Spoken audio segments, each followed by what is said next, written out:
Bonjour à tous. Alors, depuis que je suis arrivé en Corse, on me dit c'est vous qui allez nous donner confiance. Alors, j'espère que je n'ai pas besoin de vous donner confiance. On me présente comme un économiste. Alors, je vais corriger juste un peu les choses. C'est que j'ai une partie de mes activités qui sont dans la recherche parce que je suis enseignant-chercheur associé à la chaire de prospective. Et mon domaine de recherche, c'est comment on passe plus rapidement de la réflexion à l'action dans un pays où on conceptualise beaucoup. Je vous dis, c'est pas facile tous les jours. J'ai une partie où je suis entrepreneur, donc j'ai mené différents projets, et j'avoue que cette partie de mon activité est très intéressante parce que je n'ai pas toujours réussi mes projets, mais là où je me suis trompé, là où j'ai échoué, j'ai beaucoup appris. Et puis j'ai une autre partie qui est beaucoup plus simple, c'est la partie consultant, où en gros je conseille à la fois les territoires et les entreprises sur des questions de prospective et de stratégie. Donc on m'a demandé d'intervenir là-dessus, c'est vrai je remplace Michel Godet, mais disons qu'on partage à peu près les mêmes idées. Alors là vous voyez deux photos, pour moi qui sont importantes, qui en fait sont la toile de fond de mon intervention. Une paire de lunettes et un cerveau avec les deux hémisphères éclairés. Parce que pour regarder l'avenir, en tout cas quand on parle de l'avenir, il n'y a pas de statistique du futur, hein. On va dire exactement ce qui va se passer, et donc on a besoin de regarder l'avenir avec une paire de lunettes certes, mais avec des hémisphères bien éclairés. L'hémisphère gauche et l'hémisphère droit. L'hémisphère gauche, c'est l'hémisphère de la logique, de la raison, d'accord, où on rationalise les choses. Et puis dans la vie, tout n'est pas rationnel. Il y a une partie d'irrationnel. Comment on intègre l'irrationnel avec le rationnel? Et si on arrive à faire un peu ça, grosso modo, je pense qu'on peut trouver des portes de sortie, des chemins intéressants pour le développement de la Corse, mais le développement tout court de la France. Parce qu'on a l'impression que dans ce pays, finalement, moi, quand j'entends les médias, j'ai l'impression que je me retrouve dans un pays qui n'a pas de ressources, qui n'a pas d'issue de développement, alors qu'on fait partie des pays les plus riches. Alors, mon introduction, première idée, c'est que la bonne prévision n'est pas celle qui se réalise, mais celle qui conduit à l'action, et surtout à l'action souhaitée des acteurs. Il y aura deux parties, une partie qui est plus sur, on appelle nous ça, dans notre jargon, les grandes tendances. Donc en gros, qu'est-ce qui va jouer, qu'est-ce qui va être important? Et là, vous allez voir, il y a quand même des bonnes nouvelles qui sont super intéressantes. Et puis l'autre partie, c'est l'impact sur les territoires, qu'est-ce que ça peut donner sur notamment le territoire de la Corse. Alors, deux choses, quand on regarde un peu les entreprises qui réussissent, les territoires qui se développent, etc., d'autre part, en fait, on s'aperçoit qu'à la base, il y en a qui ont essayé d'anticiper un peu les choses. Et face à ça, il y a 4 attitudes intéressantes, que d'ailleurs vous pouvez faire le petit exercice. Première attitude, c'est l'autruche, la passivité. En gros, il y a des problèmes, on ne veut pas les voir. Et souvent, ce qui nous empêche de voir les problèmes, c'est notre culture, notre identité, notre savoir. Parce qu'on est enfermé dans finalement, dans notre réflexion, et on ne veut pas s'ouvrir. J'ai entendu tout à l'heure quelqu'un qui a dit, l'important c'est d'avoir des bons outils, je crois que c'est monsieur de Rocasser, c'est vous qui avez dit ça, hein. Vous avez dit, l'important c'est d'avoir des outils efficaces et d'être ouvert sur le monde. Moi je rajouterais, si vous êtes tout à fait d'accord, il faut aussi des hommes, donc des entrepreneurs, hein, parce que sinon il y a des projets bien entendu avec ça. Alors 4 attitudes, une attitude, la passivité, la réactivité c'est la logique du pompier. Le feu prend quelque part, c'est trop tard, ça a pris. Alors il y a un autre cran, c'est l'assureur, la préactivité. Lui il ne sait pas trop ce qui va se passer, donc il invente des modèles pour se prémunir des risques.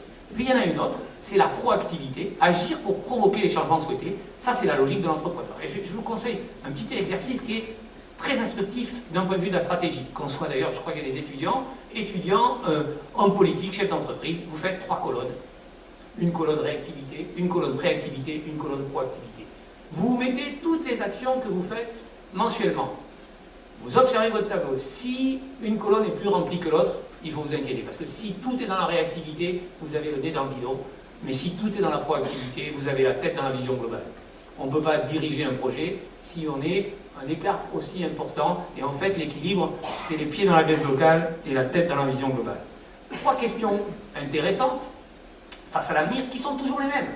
Que vous soyez petit, grand, peu importe. La question, c'est qu'est-ce qui est important, qu'est-ce que vous maîtrisez, qu'est-ce qui est incertain. Si vous maîtrisez des choses importantes, d'accord, ce sont des leviers pour l'action. C'est facile à comprendre. En revanche, si vous ne maîtrisez pas ces choses importantes, d'accord, il faut réfléchir comment vous allez pouvoir les maîtriser. Et à ce moment-là, ce sont des enjeux qui peuvent avoir un certain impact sur le développement de l'entreprise. Et en gros, en prospective, on essaye d'approfondir les choses qui ne sont pas maîtrisées et qui ont une certaine importance sur le développement. Alors évidemment, souvent on associe le prospectiviste, la prospective à la prédiction. Bien sûr, c'est pas de la prédiction, on n'est pas des devins. On a notamment, Michel Godet a développé toute une boîte à outils pour essayer de mieux cerner les choses. Et c'est une démarche qui est relativement assez rigoureuse. C'est pas non plus, bien sûr on fait de la veille, mais c'est pas la logique de la vigie.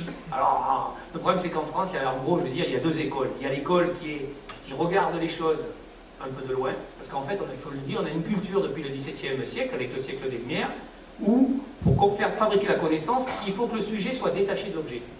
Ce qui est le problème avec l'entrepreneur, c'est que lui, il mélange le sujet et l'objet. Donc, il apprend chemin faisant. Et ça, c'est un peu compliqué dans ce pays. Donc, on fait des rapports pour dire, attention, le monde va, où il va nous arriver ça, vous voyez bien tout ce qui sort, et c'est pas pour autant que ça déclenche de l'action. C'est là-dessus qu'il faut s'interroger. Et évidemment, pour déclencher de l'action, il faut du projet, et il faut du projet, quel que soit d'ailleurs le territoire. Une autre difficulté, c'est que quand on rentre dans l'avenir, il y a deux défauts. Soit on surestime les changements, et en général, c'est les changements négatifs. Il n'y a qu'à lire ce qu'on écrit sur la mondialisation, on a l'impression que la mondialisation, il n'y a que du négatif. Et on écrit même des ouvrages pour parler de démondialisation. C'est vrai que la mondialisation, il ne faut pas se le cacher, a un impact sur nos entreprises et le développement de nos territoires. En revanche, il faut aussi regarder de l'autre côté, c'est des sources de croissance et des revenus pour un tas d'autres entreprises. Un autre élément aussi qui est important, c'est sous-estimer les inerties. Les inerties, c'est au fond, derrière, c'est quoi? C'est nos comportements, nos organisations, nos processus. Dans un monde qui change, il faut changer de regard, donc ce soit plutôt les changements cognitifs, il faut aussi changer les comportements et également changer nos processus. Alors voilà comment nos ancêtres voyaient l'an 2000. On imaginait à l'époque qu'on allait transmettre le savoir. Et là on est au début, on est à peu près au milieu au début du XXe siècle. On n'est pas loin d'Internet en même temps, mais on est encore loin d'un système où le prof met des livres dans une machine et le savoir se transmet comme ça. Il faudra toujours des gens qu'on soit enseignant, entrepreneur, homme politique, pour transmettre l'expérience. Alors évidemment, quand on fait des démarches de prospective dans les entreprises, on s'aperçoit que le prioritaire est jamais consensuel. Et en général, c'est là qu'il faut s'interroger, lorsque quelque chose est consensuel, est-ce que c'est un vrai consensus? Et dans un monde complexe comme celui-là, interdépendant, le consensus, il faut bien se le dire, sera toujours difficile à trouver. En revanche, pour revenir à la discussion de tout à l'heure, il est évident, et on ne devrait même pas se poser la question, que les entrepreneurs, les hommes politiques de ce territoire, comme des territoires français, ont intérêt à travailler véritablement la main dans la main, de façon intelligente, parce que pour mutualiser leurs ressources. Pour passer de l'anticipation à l'action, alors c'est un grand mot pour dire des choses tout à fait simples, il faut faire de l'appropriation, mais ça on redécouvre un peu à chaque époque Confucius, ça sert à rien de donner du poisson aux gens, il faut leur apprendre à pêcher, et ça, quelle que soit l'histoire et les générations, on retombera toujours là-dedans. Alors, j'en profite pour faire un petit clin d'œil à mon ami Michel Godet, qui a sorti un livre Créativité et innovation dans les territoires, et en fait on constate que, en gros, face aux mêmes chocs et mutations du futur, la différence entre les entreprises et les territoires, c'est à chaque fois la même chose. C'est que c'est des gens qui sont capables de mobiliser les forces locales, qui ont une capacité d'innovation, qui travaillent en réseau, où on voit que l'union des acteurs, ils ne sont pas divisés, ils avancent ensemble. Et ce que je vous dis là, a priori, c'est que du bon sens pour l'instant. Et si on perd des parts de marché, au passage, le Rafale, on est assez content de vendre, c'est pas encore tout à fait fini, mais on a perdu des ventes en France, parce que justement, on était divisés face aux acheteurs. Alors, la capacité, l'union fait la force, hein, ça a toujours été... Il y a des questions qui deviennent fondamentales et qu'il ne faut pas oublier. Que peut-il advenir? Que puis-je faire? Que vais-je faire? C'est vrai, mais il y a qui suis-je et comment le faire. Et il ne faut pas se tromper sur qui on est. Que le soit quelqu'un de diplômé ou pas. Et ce qui nous ramène, et c'est ça l'intérêt du chef d'entreprise ou de l'entrepreneur, et moi il faut savoir, quand je parle d'entrepreneur, je ne parle pas nécessairement de la personne qui crée son entreprise ou qui développe son entreprise. Je parle de l'entrepreneur en général. Il est dans l'administration, il est dans les associations. C'est les gens qui disent au fond, oui c'est possible, je vais pousser les murs, oui j'ai une solution, j'ai un projet. Voilà, ce sont tous ces gens-là. Et ces gens-là, en général, ils sont confrontés à un certain nombre de difficultés et ils sont obligés de lever ces difficultés. Et face aux crises, ils ont souvent tendance à regarder, comme ce mot d'ailleurs l'indique, notamment en japonais et en chinois, il y a deux significations de ce mot. C'est-à-dire qu'il y a à la fois la signification négative et il y a à la fois la signification positive. La signification négative, vous la comprenez vous. La signification positive, c'est que derrière une crise, il y a toujours des capacités de rebond, il y a toujours une autre façon de faire, il y a toujours le développement à d'autres sources de croissance. Et grosso modo, on voit évoluer des entreprises, se transformer, parce que ces entreprises ou ces territoires ont évolué grâce ou à cause, comme vous voulez, en fonction de l'environnement. Et il y a un livre, je vous conseille de lire, de François Jacob, qui est prix Nobel de médecine, qui a écrit Le jeu des possibles, et qui montre comment une cellule s'est développée, ou d'ailleurs a disparu, parce qu'elle s'est vraiment adaptée à l'environnement. Et on représente un peu une organisation, territoire ou entreprise, sous la forme d'un arbre. Les racines, c'est la culture, le tronc, c'est l'organisation, les branches, c'est les marchés avec au bout les fruits, d'accord ? Et quand vous voyez cet arbre évoluer dans la vie, eh bien, il se transforme. Parce que les racines irriguent le tronc, alimentent les branches, mais les branches, elles sont soumises à des saisons, ou elles sont soumises à l'évolution de l'environnement. Et quelquefois, il faut couper les branches pour laisser pousser d'autres pousses. Alors, en venant ici, comme j'ai un peu, c'est souvent la même chose, encore une fois dans ce pays, on a l'impression que tout va mal. Alors j'ai essayé de dire quelles sont nos forces, quelles sont nos faiblesses. On pourrait y passer des heures, mais en gros, quand vous regardez le pays dans lequel on se trouve, il y a 1/5 des pays riches qui se partagent les 4/5 des richesses mondiales. On fait partie de ces 1/5 pays riches. Et parmi ces pays riches, on est plutôt dans le haut du panier. On est la 5e puissance mondiale. On est présent sur 4 continents sur 5. On est une des langues les plus parlées dans le monde. Il y a 80 millions de touristes. On a des entreprises qui sont les plus dynamiques dans le monde. On a des niveaux de revenus qui sont relativement élevés. Et je dis relativement élevés parmi les revenus les plus élevés. Et puis, on est un pays, entre guillemets, démocratique et éduqué, avec un bon niveau d'enseignement. Il n'y a pas beaucoup de pays comme ça. Alors, de l'autre côté, évidemment, on parle de la dette. C'est vrai qu'il y a la dette. 1700 milliards, 25 000 euros par individu. Les enfants qui n'ont jamais travaillé de leur vie, ils partent dans l'avenir avec cette dette de 25 000 euros. Bon, c'est vrai que c'est un problème, mais on peut régler ce problème.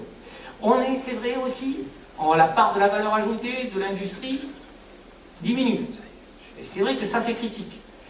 On a des tailles d'entreprises qui sont finalement plus petites que certains de nos pays voisins. On appelle ça les ETI, les entreprises de taille intermédiaire, entre 250 et 4000 salariés. Mais on a aussi à côté, évidemment, des entreprises très dynamiques. Donc, on a aussi, mais franchement, le défaut ou la faiblesse la plus importante, c'est nous. Et il y a une blague, une petite histoire, en Argentine, on raconte comment tous les pays de la Terre se tournent vers Dieu et disent « Mais Dieu, tu vois ce que tu as fait, tu as créé la France, ils ont tout.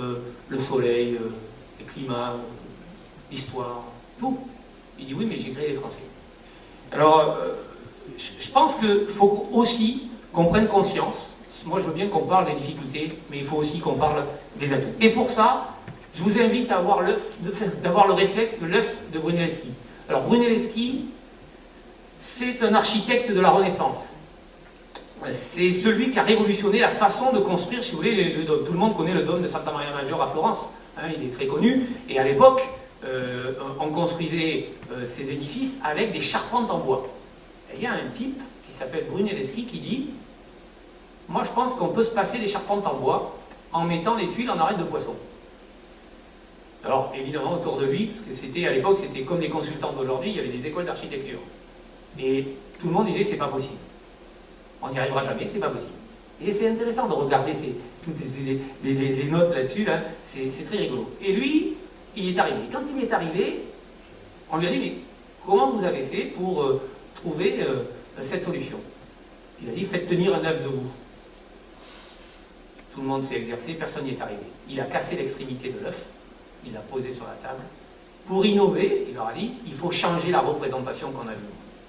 Et je pense que ça, c'est un des messages clés. Si vous voulez innover, transformer la Corse, développer la Corse, il faut changer la représentation que vous avez sur la Corse et sur vous-même. Alors après, on pourra toujours discuter de ça, hein, donc, au final, j'aime bien cette phrase de Michel Godet, il n'est de richesse que d'hommes éduqués, épanouis, porteurs de projets, dans une société, évidemment, de conscience. Alors là, je rentre dans ma première partie, quelques grandes tendances, et donc, la première bonne nouvelle, c'est quoi? C'est qu'on a gagné, en un siècle, 56% de vie. Alors, je m'explique. Là, vous avez un tableau, qui montre l'espérance de vie depuis 1740. Et ça, c'est ça qui révolutionne, qui a fondamentalement changé les choses dans nos vies. Alors, c'est la première fois dans l'humanité qu'on se retrouve avec 4 générations côte à côte. Ça va poser des problèmes sur la transmission du patrimoine. Ça va poser une série de difficultés, mais aussi ses sources de développement. Juste un petit chiffre. Au milieu du XVIIIe siècle, 80% de la vie éveillée d'un individu était consacrée au travail. 50% de la vie du temps de travail, la moitié de ce temps-là était consacré au travail au milieu du XXe siècle. Aujourd'hui, avec les 35 heures, c'est 15 à 20%. D'accord? Ça change, ça relativise. Je vous montrerai tout à l'heure quelques chiffres qui sont intéressants. Quand on regarde, qu'est-ce que ça veut dire, ça? Ça veut dire que dès que vous avez plus de temps de vie, forcément, ça a un impact mécanique sur, ne serait-ce que la consommation, sur tout un tas de choses de la vie, y compris les rapports sexuels. C'est-à-dire que les gens ont calculé que dans une vie, ça c'est les statisticiens, ça, hein, qu'on faisait 5000 fois plus l'amour qu'au début du siècle. Alors vous, je vais regarder les statistiques, c'est juste pour la plaisanterie, c'est qu'en fait, quand je regarde l'espérance de vie des hommes et des femmes, elle est inversée au nord et au sud. C'est que quand on est un homme, on a plutôt intérêt à vivre dans le sud, alors que quand on est une femme, on a plutôt intérêt à vivre dans le nord. Je regarde le tableau, j'ai pris ça sur l'INSEE, l'espérance de vie des femmes, 84 ans,7 pour au sud et 84,9 pour le nord. Les hommes, c'est 78,2 et 77,6 au nord. Donc il y a une chose qui va être intéressante, c'est de regarder de plus près cet impact de l'allongement de la durée de la vie. Et pour essayer de mesurer ça, j'ai essayé de transformer les années en heures. D'accord? Quand vous rentrez, vous naissez, vous avez un capital, alors si vous êtes une femme ou un homme, ça varie, mais vous allez voir de quelques milliers d'heures, 735 000 heures, 840 pour une vie de femme, 674 420 pour une vie d'homme. D'accord? Maintenant, vous retranchez le temps de sommeil. 245 000 si vous dormez 8 heures par jour. Celui qui dort 5 heures, il gagne 10 ans, je vous conseille, dans la vie. 10 ans de temps libre. Hein. Vous enlevez le travail, vous enlevez les études.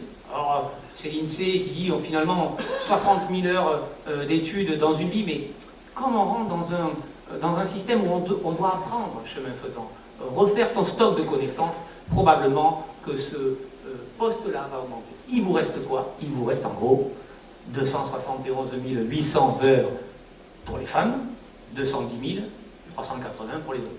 Au passage, il faut relativiser parce que les femmes passent plus de temps dans les tâches domestiques. Alors, calculez ça, a priori 1 heure par jour en plus que les hommes. 13 heures pour les femmes, 12 heures pour les hommes. Au final, quand vous ajoutez tout ça, c'est une perte de 2 ans. Donc, mais elles ont toujours 4 ans de plus. La question de fond, c'est qu'est-ce qu'on fait de tout ça? Vous vous rendez compte? 274 000 heures. C'est énorme. Vous réinjectez ça dans le développement, ça veut dire quoi? Ça veut dire que demain, la notion de qualité de vie va être clé pour le développement des territoires. Certes, il y aura l'économie, mais cette variable-là va probablement jouer énormément dans le choix de la localisation les salariés, les habitants et les entreprises. Alors, si on ouvre ça au monde, on s'aperçoit que notre démographie aujourd'hui, elle est loin d'être galopante. Alors on se félicite qu'en France, on a un taux de fécondité à 2,1. Grosso modo, on remplace nos générations. Mais si vous regardez ce qui se passe dans le monde entier, on va avoir, en 2050, il y aura quasiment 2 milliards d'habitants en Afrique. Donc la croissance, a priori démographique et forcément économique, va se déplacer au cours des prochaines années. Deuxième élément qui va se poser directement, c'est du coup, s'il y a beaucoup plus d'habitants, comment on va les nourrir?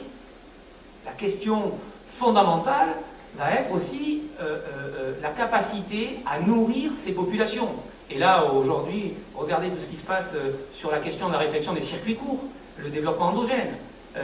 Et au passage, la moindre épidémie, la moindre sécheresse a un impact sur l'augmentation du coût du blé, du maïs, et ça forcément ça aura un impact sur le prix du pain et toutes les denrées alimentaires.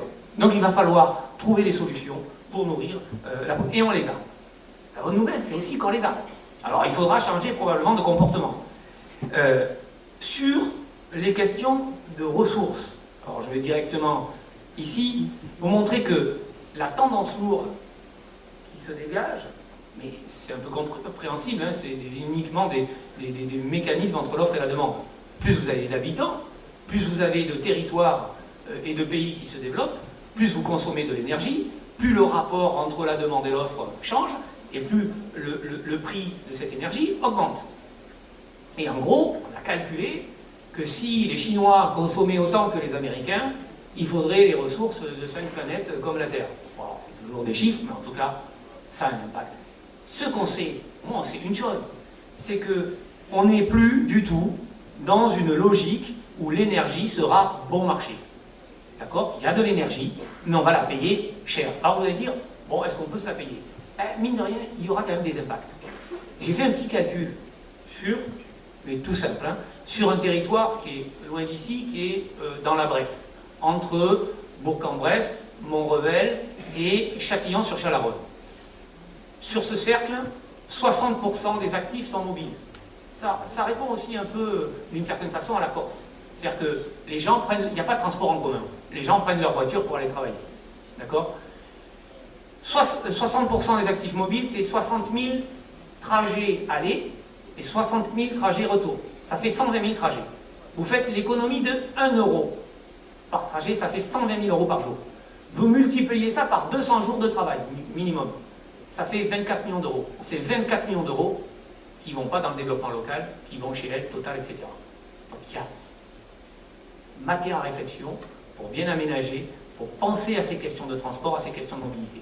Deuxième élément, c'est que si les gens habitent loin, et on le voit déjà, dans des régions comme Rhône-Alpes, où on a des gens qui sont situés assez loin de Lyon.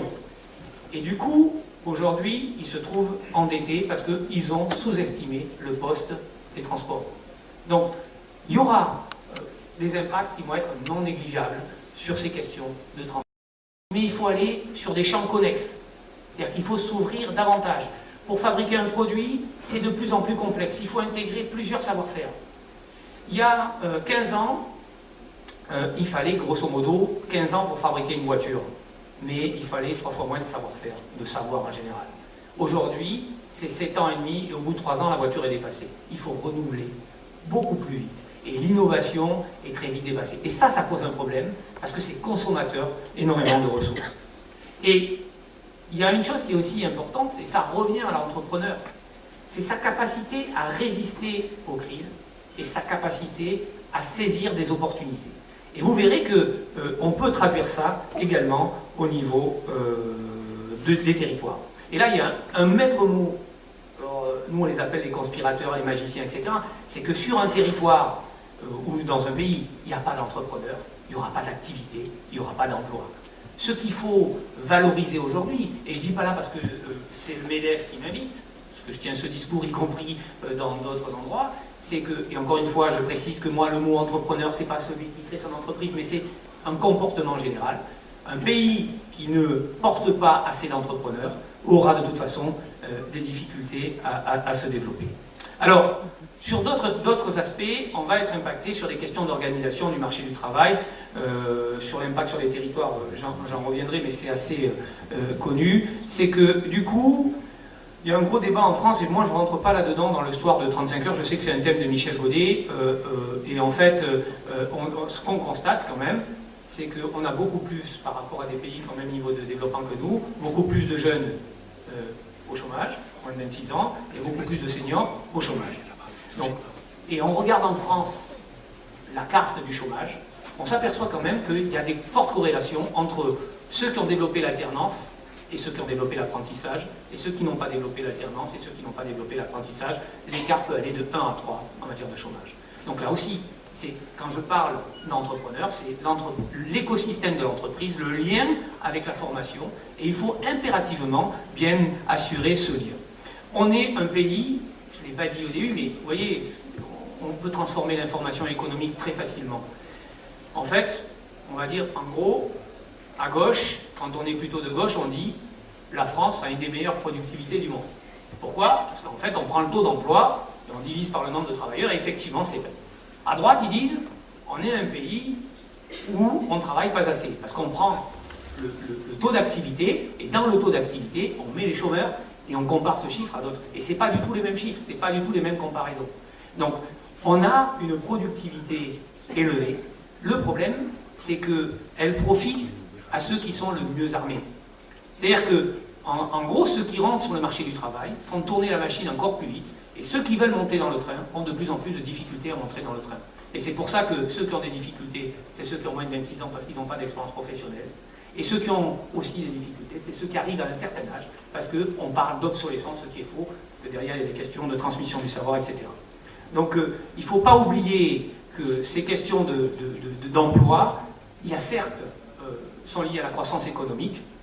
Et la croissance économique, bien sûr, je l'ai dit, c'est la démographie, c'est l'innovation, c'est les entrepreneurs. Il y a le coût du travail, parce que ça, c'est une donnée aussi, mais on regarde, il faut quand même avoir en tête que on consomme à peu près 60-70% de notre production est consommée localement, sur notre territoire. Le reste, il est exporté. Et les 2/3, c'est avec des pays de même niveau de développement que nous. Donc quand on parle de mondialisation, il faut juste relativiser. Ceci étant, quand on vend un produit sur un marché, on est soumis à des règles de concurrence. Puis un autre aspect, c'est l'incitation à travailler.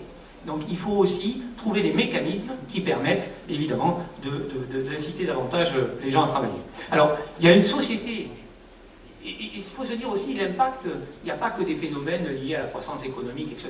On a changé de société. On n'est plus du tout dans la même société. Plusieurs chiffres, vous avez le chiffre de la mobilité. En 1960, vous avez la distance domicile-travail, c'était 5 km. Aujourd'hui, c'est quasiment 45-50 km, c'est 10 fois plus. On était 350 000 mariages, 35 000 divorces en 1968, 300 000 mariages, 140 000 divorces, pratiquement 1 sur 2 dans les grandes villes. De plus en plus de gens seuls, dans une société de grande consommation, voire quelquefois de surconsommation. On est très loin de l'époque de l'an 1000 où on disait finalement la société, c'est un évêque, l'évêque de Langres, il dit en fait la société elle est simple, il y a ceux qui font la guerre, il y a ceux qui prient, et il y a ceux qui travaillent. Aujourd'hui tout ça, c'est beaucoup plus complexe et on ne peut pas, j'allais dire, expliquer finement ce qui va réellement se passer. Un autre élément, c'est l'impact technologique. Un peu comme la démographie, quand vous ajoutez quand même toutes ces questions, derrière, il y a un phénomène qui probablement va changer énormément la donne. Et pas simplement que sur le champ économique. Alors je ne sais pas si tout le monde connaît le quid. Alors si vous avez un quid, gardez-le, c'est collector. Parce qu'aujourd'hui, le quid a disparu, mais pourquoi il a disparu? C'est ça qui est intéressant. Le dernier, c'est 2007. Le quid, l'idée de départ, c'était de dire, on réunit toute la connaissance dans un même ouvrage. D'accord? Et on aura tout dans cet ouvrage. C'était super ambitieux. Et le quid était privé d'interactivité. Wikipédia, c'est la même chose, mais avec 10 fois, 100 fois, 1000 fois plus d'interactivité. Voilà un élément qui a changé. Et c'est en 20 ans, d'accord, vous avez, donc quand maintenant on parle d'Internet, de cette révolution technologique, 2 milliards d'individus se sont connectés à Internet. En 20 ans. Ça s'est jamais vu, cette diffusion de la technologie. 6 milliards de téléphones, d'accord, pour 7 milliards d'individus. C'est quasi énorme. Alors, c'est pas 6 milliards dans le téléphone, c'est 6 milliards de téléphones. Ça veut dire quoi? Ça veut dire que on est en train, et ça c'est plus profond, de modifier notre relation au temps et à l'espace. Alors cet exemple, parce que en 1900, lorsque la Caravelle est sortie, on avait demandé à Georges Pompidou quel est le plus beau projet en fait, de la France, il a dit c'est la Caravelle. Aujourd'hui on pose la question à Henri Parrott, qui est le PDG d'une entreprise, Henri Sédou, qui est le PDG de Parrott, qui lui dit c'est Google Earth. Et il répond, pourquoi Google Earth? Parce que en fait, j'ai l'impression d'être un oiseau qui survole la Terre. Donc, ça veut dire quoi? Ça veut dire qu'on a créé, on a brisé un certain nombre de barrières entre l'espace et au temps. Et il y a certains chercheurs qui commencent à comprendre que, en fait, l'image procurée et le lien avec les ordinateurs, toutes ces questions-là, sont en train de changer notre relation au temps, notre relation à l'espace. Bien sûr, il y a la financiarisation de l'économie, et ça fait partie des éléments, mais entre nous, Fernand Braudel, à l'époque, il y avait pratiquement la même chose. Quand il parle de son économie monde, avec les banquiers pour financer des voyages, alors c'est pas dans la même proportion, mais ça existe. Et il y a des solutions qui sont malgré tout plus difficiles à trouver parce qu'on n'a pas la gouvernance pour gérer cette question-là. Le système de prix mondialisé, là vous avez deux photos. La photo où il y a le moins de liaisons, c'est entre 2000 et 2006. C'est la corrélation des prix des matières premières. Là c'est après 2006, entre 2006 et 2010. On voit que tout est interdépendant. Ça aussi c'est important. C'est qu'on est rentré dans un monde où beaucoup de choses sont liées. C'est un système. Et c'est très difficile de régler, comme une machine classique, un système. Alors, en gros, un nouveau monde se prépare. Il faut bien sûr plus d'innovation. Il faut être intelligent, astucieux pour capter les ressources qui ne sont pas nécessairement sur votre territoire, mais qui sont à l'extérieur. Il faut identifier ces nouveaux besoins, être proche de ces marchés pour développer de nouveaux usages. Il faut mieux combiner des questions de productivité avec des questions de qualité de vie. Et puis, il faut accompagner, et là je vais essayer de vous donner quelques explications sur les conspirations.